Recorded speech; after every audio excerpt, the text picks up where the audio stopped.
Indonesia, Asal Nusantara dari Sabang sampai Merauke, dari Miangas sampai Pulau Rote. Mantalah iman kita, mantalah kasih kita, mantalah pengharapan kita tentunya dalam Yesus Kristus menjadi Tuhan dan Juru Selamat kita dan Juru Selamat dunia. Jangan katakan bahwa Yesus bukan Tuhan, jangan katakan pula bahwa Yesus itu bukan Juru Selamat. Dia adalah Tuhan, dia adalah Juru Selamat. Kalau engkau percaya, engkau akan diselamatkan. Engkau tidak percaya, engkau akan dihukum. Yohanes 3 ayat 36. Dan Yesus sudah berkata, akulah jalan dan kebenaran dan hidup. Tiada seorang sampai kepada Allah kalau tidak melalui aku. Dan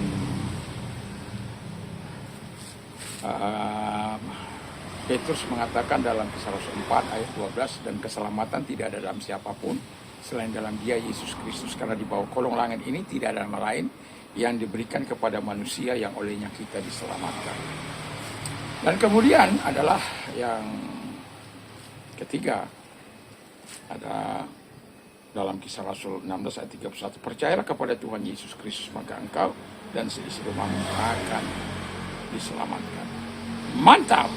Semoga di pagi hari ini kekuatan Tuhan, kekuatan firman, kekuatan Roh Kudus, kekuatan doa akan terus menyertai kehidupan kita, dan semoga Allah yang baik itu menyatakan segala pertolongannya kepada hidup kita. Puji nama Tuhan.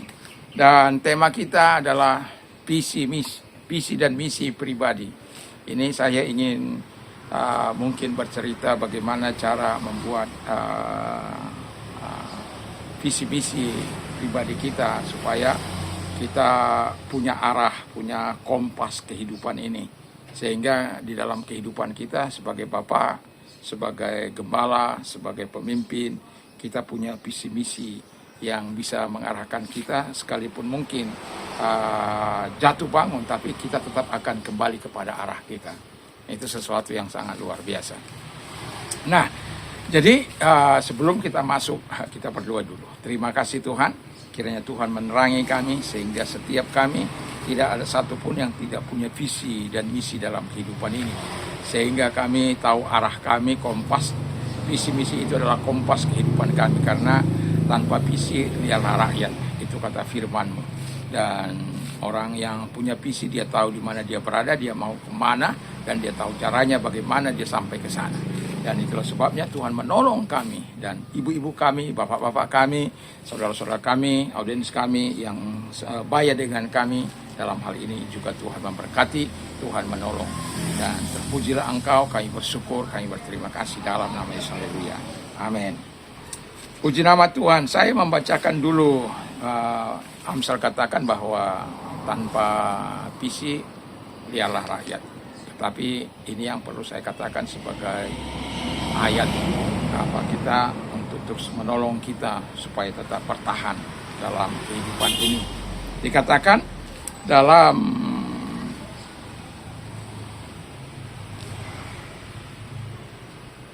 Galatia 6 ayat yang ke-9, ya.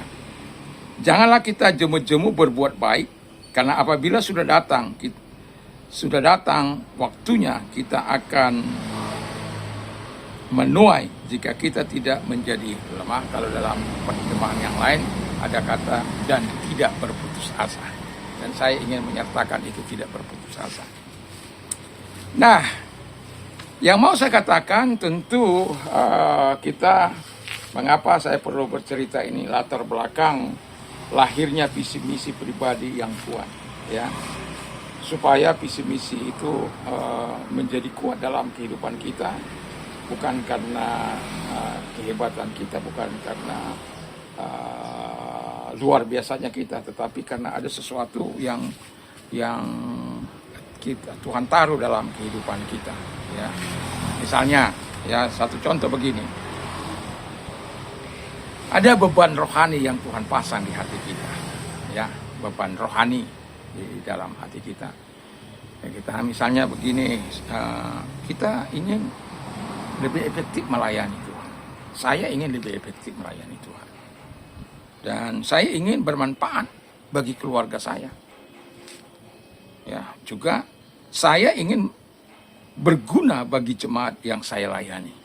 Jadi penolong, juga bisa terus mendoakan mereka. Dan kemudian saya ingin juga menjadi berkat bagi masyarakat di mana saya tinggal. Itu sebabnya ada air 24 jam itu. Karena gereja harus berdampak keluar. Tidak hanya di dalam gereja, tapi dia harus berdampak keluar. Nah, dari sini ketika saya ingin menjadi berkat bagi masyarakat, visi misi saya seperti kompas bagi saya, sehingga perjalanan menjadi jelas arahnya, ya. Jadi ketika kita jelas arahnya, kita tidak akan mudah terombang-ambing, kita tidak mudah cemas, kita tidak mudah tergeletak, kita tidak mudah terjatuh karena kita sudah punya arah, ya. Jadi ketika kita sudah punya tadi beban itu, maka inilah lahirnya visi, terbentuklah visi dan misi pribadi saya, ya. Jadi karena ada beban, maka itu dilahirkan menjadi visi yang menggerakkan saya, yang menggerakkan hidup saya ke arah mana saya pergi. Visi pribadi saya menjadi bapak rohani yang setia, ya. Sehingga keluarga saya menjadi kuat, jemaat bertumbuh secara kualitas maupun kuantitas, ya. Dan juga dan kampung saya mengenal harapan di dalam Kristus. Ya, jadi mengapa menjadi bapak rohani? Itu kan pertanyaan. Mengapa saya harus menjadi bapak rohani?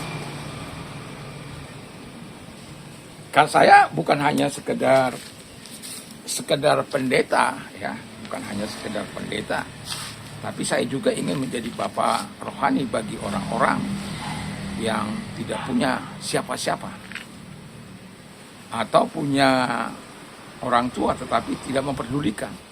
Saya ingin menjadi bapak rohani bagi mereka, yang membimbing mereka dan mengarahkan mereka. Kira-kira itu. Jadi mengapa keluarga kuat dulu, ya? Keluarga kuat. 1 Timotius 3 menyatakan dengan jelas, jikalau seorang tidak tahu mengepalai keluarganya, ya, mengepalai keluarganya sendiri, bagaimana ia dapat mengurus jemaat Allah? Artinya dia harus memperhatikan dulu kehidupan keluarganya. Jadi ketika kita memperhatikan kehidupan keluarga kita, maka kita bisa menjadi terang, menjadi berkat. Kita lihat bagaimana kepemimpinan Imam Eli. Dia melahirkan seorang pemimpin yang hebat, yaitu Samuel. Tapi gagal melahirkan sesuatu yang luar biasa kepada anak-anaknya. Mengapa bisa terjadi? Kenapa Hofni dan Pinehas itu menjadi brutal, menjadi tidak punya etika, melawan Tuhan, melawan orang-orang Israel? Kurang hebat apa Samuel dalam pembentukannya? Tapi mengapa Hofni dan Pinehas bertumbuh justru bertolak belakang dengan kehendak Allah? Ini yang mau saya katakan, bahwa kadangkala pemimpin itu lupa untuk mengembangkan generasinya, lupa untuk menjadikan anak-anaknya seperti dia, walaupun tidak harus melayani, tapi setidak-tidaknya perilakunya, kehidupannya harus menjadi teladan, dan anak-anaknya bisa mengikuti teladan itu. Dan kita lihat keluarga yang kedua, Samuel itu kurang hebat apa? Dia seorang nabi, dia sebagai hakim, dia sebagai guru, dia sebagai pemimpin, lengkap sudah. Tapi kenapa Yoel dan Abia menjadi hakim yang tidak benar? Apa yang salah? Ada orang berkata, oh mungkin itu dia terlalu sibuk melayani sana sini sehingga dia lalai memperhatikan keluarganya, memperhatikan anak-anaknya, sehingga anak-anaknya bertumbuh dengan sendirinya tanpa perkembangan rohani. Dan itu sebabnya saya mau katakan kenapa kami sekeluarga itu ada tetap doa malam dan doa pagi ya. Jadi sebelum memulai aktivitas kami, anak-anak kami, saya pagi-pagi sekali sudah sebelum saudara saya memulai suara mereka, saya sudah datang kepada Tuhan. Setelah itu saya membangunkan istri saya karena jam 5 kami ada doa dengan rekan dari Jawa. Dan jam 6 sampai jam 7 itu kami wajib hukumnya untuk duduk bersama-sama di bawah kaki Tuhan. Artinya bahwa ketika kita menjadikan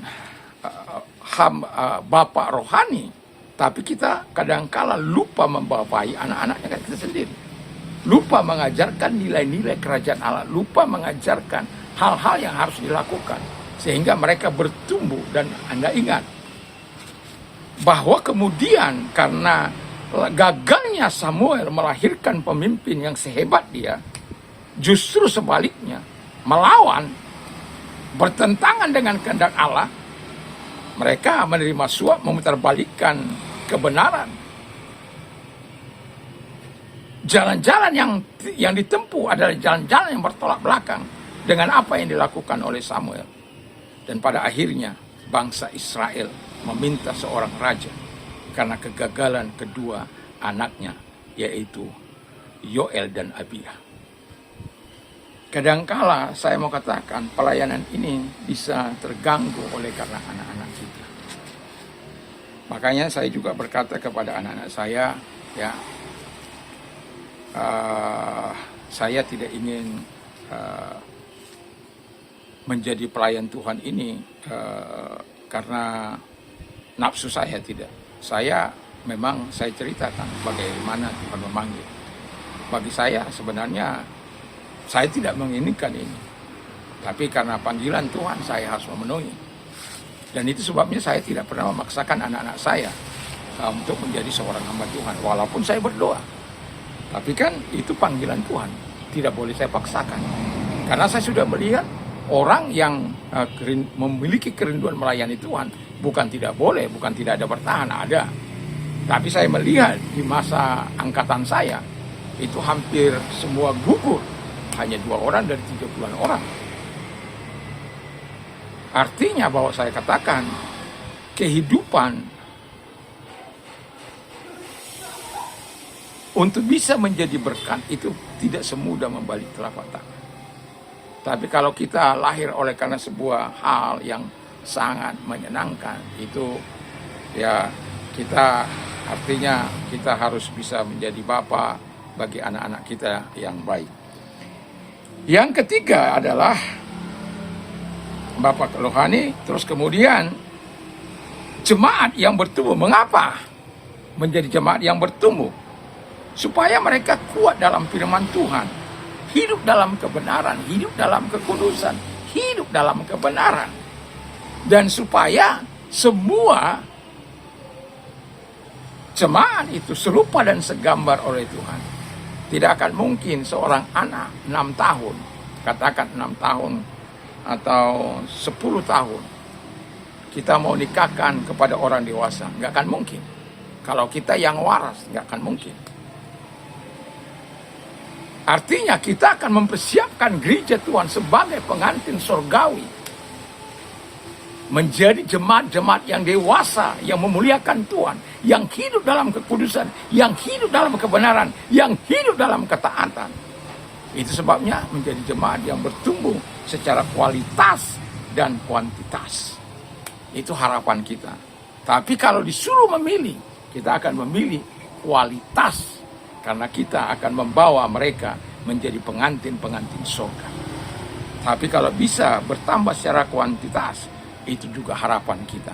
Supaya dengan demikian kita bisa terus menggulirkan sesuatu yang baik bagi mereka. Sehingga mereka juga menjadi dewasa di dalam Tuhan. Dan mengapa kampung mengenal harapan atau percaya kepada Kristus? Itu sebabnya kenapa saya memberikan ini air. Gereja harus berdampak. Tidak boleh gereja tidak berdampak. Saya punya rumah Dan ada kebunnya. Lebih besar dari rumah saya ini, jauh lebih besar. Ada berapa kamar rumah saya di sana. Tapi apa yang saya lakukan? Ada orang tinggal di sana, ada yang merawatnya. Dan mereka bisa menjual hasil ladang, hasil apa yang mereka, apa itu, ada rambutan, ada apokat, ada, semuanya ada. Tetapi kita sebagai orang yang percaya, kita harus bisa berdampak keluar. Dan ini penting. Ya, di dalam komunitas kita, saya akan lanjutkan besok, ya, apa yang akan kita lakukan mencapai misi pribadi. Jadi gereja itu harus berdampak. Tadi kan saya katakan visi saya itu adalah menjadi bapa rohani yang setia, ya, sehingga keluarga saya menjadi kuat, jemaat bertumbuh secara kualitas dan kuantitas, dan juga kampung di mana saya ada mengenal harapan di dalam Kristus Yesus. Jadi itu sebabnya saya katakan gereja itu harus berdampak di lingkungan kita, supaya dengan kehadiran kita, bahwa kita mendoakan kampung kita, kita mendoakan masyarakatnya, supaya kehidupan mereka jauh lebih layak dari yang sebelumnya. Dan doa dan harapan saya ini masih tentang visi. Dan besok sore saya akan berbicara soal misi. Ya, apa yang kita lakukan dalam misi itu, supaya kita tahu bagaimana membuat visi-misi, beban apa yang Tuhan taruh, latar belakang apa yang Tuhan taruh dalam hati kita, sehingga kita bisa mengeluarkan statement-statement yang dituntun oleh Tuhan untuk menjadi alat di dalam tangan Tuhan. Saya bukan hanya untuk pribadi saya, tapi untuk kota saya pun, saya punya itu mimpi saya untuk kota ini. Jadi untuk gereja MDK juga saya punya untuk sesuatu yang telah mungkin bisa saya bagikan suatu saat ketika nanti saya dapat giliran untuk apa yang harus saya lakukan kita harus lakukan dalam MDK yang seharusnya. Jadi visi ini penting, karena tanpa visi kita akan melakukan hanya seperti itu. Dan itu sebabnya mengapa saya menjadi setia dalam doa ini. Karena saya tahu apa yang saya lakukan. Saya punya arah dalam berdoa itu. Saya tidak hanya sekedar datang di situ, tidak. Saya tahu kekuatan doa itu. Saya tahu makna doa itu. Dan itulah sebabnya dalam hal ini saya masih memulainya secara pribadi, ya, dalam visi misi saya dalam pribadi. Tapi saat ini saya berhenti dulu dalam visi yang saya buat. Dan mengapa demikian, saya sudah menjawab. Dan nanti dalam langkah-langkahnya, mengapa saya harus butuh Tuhan, saya harus begini-begini, itu ada langkah-langkah yang harus dibuat, supaya nggak panjang-panjang, nggak banyak-banyak. Jangan terlalu banyak-banyak, jadi orang bingung juga. Ya, simple-simple saja, sehingga kita membuat visi itu. Ingat, membuat visi adalah latar belakangnya. Ada Tuhan taruh beban di hati kita, di pikiran kita, di hidup kita, sehingga kita ingin jauh lebih bermanfaat. Sehingga ketika kita dapat itu dari Tuhan, kita akan melangkah dengan pasti, dan itu menjadi kompas kita. Dan ketika itu menjadi kompas kita, jatuh bangunnya kita tetap menuju kepada arah itu. Dan kiranya Tuhan Yesus memberkati kita. Karena sudah bunyi saudara kita. Mari kita berdoa. Terima kasih Tuhan, kiranya visi ini dapat menolong kami, supaya kami terbeban tentang sesuatu dan membuat langkah-langkah kehidupan dalam visi. Sehingga tindakan kami, tindakan yang terarah. Terima kasih, dan kalau ada yang sakit dalam nama Yesus, dalam penyakit mereka, berintang keluar. Dan kalau engkau sedang mengalami persoalan, Tuhan arahkan tanganmu kepada Tuhan. Tuhan lihat tangan-tangan mereka, Tuhan menolong mereka dan memberkati mereka dalam nama Yesus. Haleluya. Amin. Kiranya Tuhan Yesus memberkati. Ya, saudara kita sudah bunyi. Kiranya Tuhan Yesus memberkati kita. Mantap, mantap, mantap.